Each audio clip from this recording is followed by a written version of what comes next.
여기에만 머물러 있을 수 있으니까요. 영역에서 계속 머물러 있기만 한다라고 하면은 이제 이게 왜 이런 고통이 찾아오고 또 이걸 하기 위해서는 어떻게 해야 되는지 알지 못하고 왜 이런 일이 있을까? 이런 일이 있을까? 뭐 예수님의 부활에도 엠마오로 가는 두 제자들이 이제 그냥 우리는 예수님이 우리를 구원해 주실 분으로 알렸는데 예수님이 이제 십자가에 달려 돌아가셨다. 이게 무슨 의미인지 잘 모르겠다. 그러면 이제 여기에 대해서 그냥 자기들이 뭐 문제만 가지고 있으니까 이 문제 속에서 이게 뭐에 관한 문제인지를 말해주지 않는 이런 단계가 없으니까 그러니까 여기에만 머물러 있는. 그래서 요거를 말을 해줄 때 이제 이 단계를 넘어갈 수 있어요. 그러니 러브 노 스피크 2가 뭐 처음에는 러브하고 그럼 처음에 뭐 러브만 한다고 해서 저절로 단계가 진행되는 게 아니거든요. 또 노만 한다고 진행되는 것도 아니고. 러브 노 스피크 2 그다음에 이 엔라지와 인사이트가 다 들어가야 이거 이제 나중에 추가된 거고 LKSD는 이제 웨스트민스터에서 기본으로 쓰고 있는 방법이기 때문에 이런 게 다 돼야 이게 다음 단계로 진행이 되는 거죠. 근데 기본적인 거죠.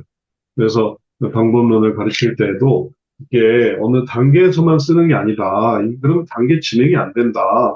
계속 러브만 해주니까 계속 영역 얘기만 하고 있는 거예요. 전에도 실습을 하면서 그런 경우가 있었는데, 한 뭐 5, 6회기를 했는데도 계속 영역 얘기를 하고 있는 거예요. 그래서 왜 더 나아가시지 않냐고 하니까, 일단 들어주고 있다고. 일단 사랑해주고 있다고. 받아주고 있다고. 근데 러브도 하지만, 노도 하고, 알아도 보고, 또 스피크도 하고, 두도 하고, 그래야 다음 단계 넘어가는데, 넘어가지 못하니까, 나중에는 이제 한 10회가 넘어가도 넘어가지 못하니까 그 다음에 이제 그만하고 싶다고. 상담사가 먼저 이제 그런 이제 괴로움을 갖는 거예요. 아, 이제 좀 그만하고 싶다. 끌려다니는 것 같다. 진행이 안 된다. 자기 말만 하고 끝난다. 그러면 이제 처음부터 네, 그런 부분에서 네, 다음 단계는 어떻게 해야 됩니다. 이렇게 나갔어야 되는데 이제 그러지 못하니까 이게 안타깝게 안 된 거죠. 다시 말해서 러브 노 스피크 2의 이 방법론은 처음 단계에서 이걸 진행하는 가장 안쪽에서 이렇게 진행하는데 다 쓰여요. 이런 게 있다라는 거는 역동성이고 그다음에 이런 거를 이제 앞으로 해 나가야 된다라고 하면은 방법. 그리고 또 이런 역동성이 존재할 수 있게 하는 게 기본 원리. 기본 원리가 있어야 이런 게 가능하거든요. 이런 게 그래서 기본 원리를 배워서 이런 게 가능하다. 하나님은 사람은 하나님의 형상으로 창조되었다. 또 죄의 문제다. 마음의 문제다. 또 고통이 있다. 이런 것들을 아니까 그 속에서 욕구도 알고 감정도 있고 그다음에 유형도 알고 영역도 알고 이렇게 되는 거죠. 그래서 기본 원리부터 들어왔을 때 이제 꽃을 피우는 게 이제 방법론이 있어야 이걸 움직여 나갈 수가 있습니다. 뭐 골프 제 얘기도 했지만 골프장이 있어야 골프를 치죠. 골프장이 없는데 어떻게 골프를 치겠어요? 근데 골프장이 있으면 골프를 칠 수 있는데 심지어는 스크린으로도 골프를 칠 수 있는 스크린만 있으면 그러니까 많이 좀 발전이 된 거죠. 전자기기를 통해서 스크린으로만. 그리고 요즘은 TV에 보니까 스크린 골프와 실제 골프를 결합한 골프도 하더라고요. 무슨 실내 체육관 같은 데서 외국에서는 얼마나 골프를 좋아하는지 실내 체육관에서 골프를 쳐요. 그리고 그게 이제 방영이 되고 관중도 있고 신기한 그런 스포츠가 되겠죠. 그래서 이런 모습을 보게 되면 이제 우리가 이해해야 되는 것이 방법론은 이렇게 진행하는데 다 쓰여진다.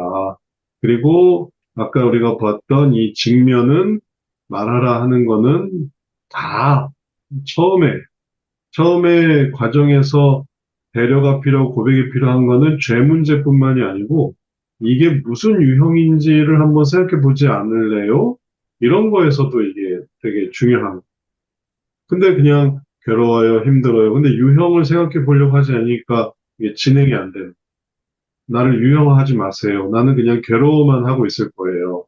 왜 병원 가자고 할 때도 아프지만 병원 가고 싶진 않아요. 이렇게 말하는 사람 있잖아요. 아파요, 아파요. 매일 끙끙대요.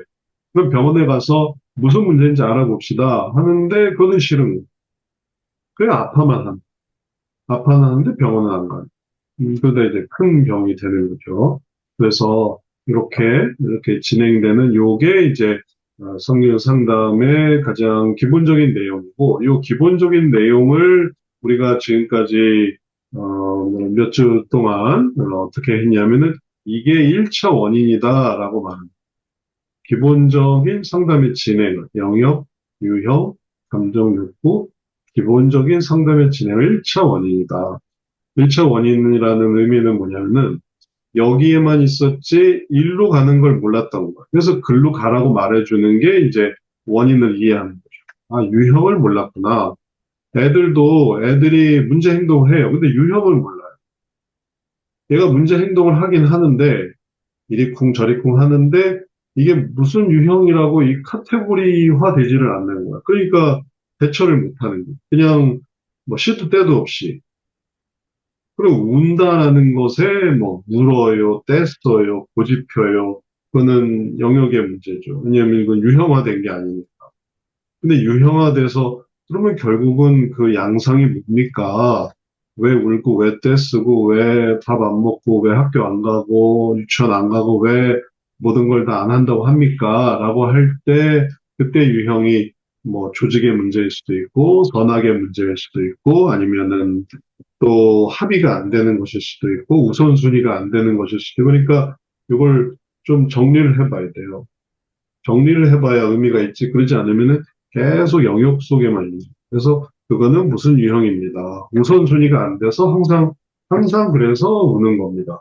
혹은 뭐 합의가 안 돼서 받아들여지지가 않아서 항상 우는 겁니다. 울긴 우는데 이 상황마다 우는 의미가 다른 거죠. 또 항상 나쁜 걸 하려고 하는 거니까 우는 겁니다. 그러니 이게 의미에 따라서 어떤 거는 맞춰줄 때가 있고 어떤 거는 이제 끝까지 안 된다고 해줘야 될 게 있는데 이런 유형을 모르니까 영역에만 계속 맴돌고 있으니까 울면 뭐 다 해줘요. 하면 이제 문제가 더 커지는. 그래서 이제 이런 것들을 이렇게 알려줘서 다음으로 이렇게 넘어갈 수 있게, 다음으로 넘어갈 수 있게. 그럼 이게 1차 원인이고, 1차 원인의 의미를 또 이제 이게 얼마나 중요한가를 설명하면서 이렇게 단계가 이렇게 진행되는, 이렇게 단계가 진행되는 게 그냥 뭐 이렇게 사변적이기만 한 게 아니다. 이게 뇌 구조에도 영향을 미친다. 그래서 이게 발전이 되는 거다라는 거를 설명하기 위해서 하나 더 설명을 하면 이게 뇌 구조에도 얼마나 중요한가를 이제 설명하는 거. 이게 차트 3이에요. 뭐냐면 처음에 영역을 이렇게 이해하고 유형을 찾고 감정을 찾고 욕구를 찾고 이렇게 올라가면은 그러면 뇌 구조에서 어떤 상태에서 부피질을 이해하게 되고 부피질에서 고피질을 이해하고 고피질 신피질적인 사고를 하게 되는 그럼 뇌 구조에도 전부 다 이 구피질에서 혈압 중추를 자하게 돼서 이 상태가 이루어지는데 이걸 거꾸로 올라가서 상태 속에서 내가 어떤 구피질의 사고를 하는지 그 다음에 고피질의 사고는 뭐였는지 그럼 신피질적인 사고는 뭔지 이런 것들을 깨달아가면 이걸 제 문제를 해결할 수 있는 요걸 못하는 거예요. 요걸 못하니까 계속 이 상태 속에 머물러 있는, 내려오는 거를 막아내지 못하고, 물은 새는데, 물이 어디서 새는지를 안 찾으려고 하니까, 그냥 물 떨어지면서 사는 거예요. 그냥 물이 뚝뚝 떨어지는데, 그냥 그러면서 사는 거죠. 어디서 이렇게 이 물이 새는지를 찾아봐야 되는. 그래서 이것만 해도 도움이 되는 게 그리스도인이에요. 그리스도인은 이것만 해도 도움이 돼요. 그래서 웨스트민스터는 이것만 해도 뭐가 먹혀요. 이것만 해도. 왜냐하면 다 이걸 알면은 이제 할 수 있는 거니까. 아, 그렇구나. 우리가 이걸 못했구나. 또 여기서 이제 감정으로. 이 감정이 역동성에서는 여기서 이 유형에서 이 감정을 보는 거거든요. 성경에 이런 쓴뿌리가 다 여기서 나오는구나. 이런 행동이 왜 거기서 미움과 시기와 질투와 이런 게 나오는가 했더니 여기서 이렇게 연결이 됐던 거구나.